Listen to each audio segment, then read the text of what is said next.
Dark psychology has a rule most people never hear. The quiet mind is never empty. It's armed. Think about this. You're sitting in a meeting at work, everyone's talking too much, and the quietest person in the room is watching everything. Introverts don't lack confidence. They lack activation. And once this brain training starts, you don't become louder. You become unignorable. This isn't motivation. This is a warning. Because when an introvert stops doubting themselves, they don't chase attention.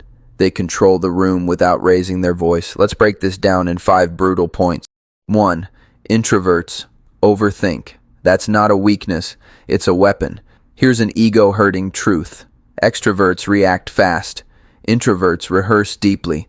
What people call overthinking is actually mental simulation. Your brain runs scenarios before reality does. That's why before a first date, you've already imagined the conversation, the pauses, the ending. Dark psychology says, whoever predicts the outcome first controls the emotional direction. The mistake introverts make? They rehearse embarrassment instead of authority. Flip that, and confidence stops being luck and becomes programmed behavior. 2. Silence is not shyness, it's psychological pressure. Here's a line you won't forget. Loud people seek dominance. Silent people create tension. At a party, loud voices compete for attention, but the quiet person leaning back, watching, everyone notices them subconsciously. Silence makes people uncomfortable. Discomfort makes them project. Projection gives you leverage.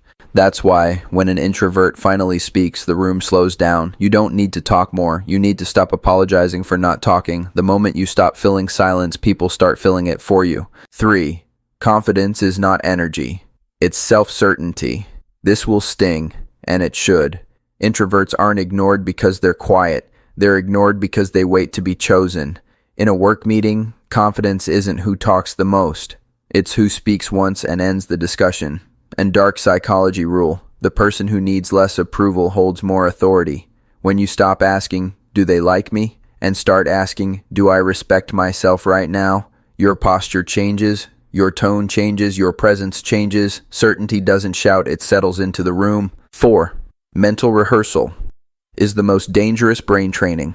Here's the training nobody teaches. Your brain doesn't know the difference between imagination and experience. So every time you replay a moment in your head, you're training your nervous system. Instead of rehearsing hesitation, rehearse this.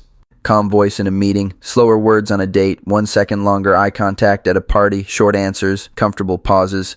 Introverts who suddenly become confident didn't change personalities, they changed expectations, and once your brain expects confidence, your body follows automatically. 5. Why this confidence is dangerous. Here's the final truth. Confident introverts don't chase, they choose.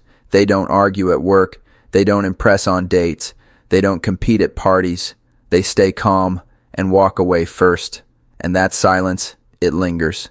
Society runs on emotional reactions. So when someone stops reacting, they become unpredictable. Unpredictable people scare fragile egos. That's why calm introverts intimidate loud personalities. In offices, on dates, and in social circles.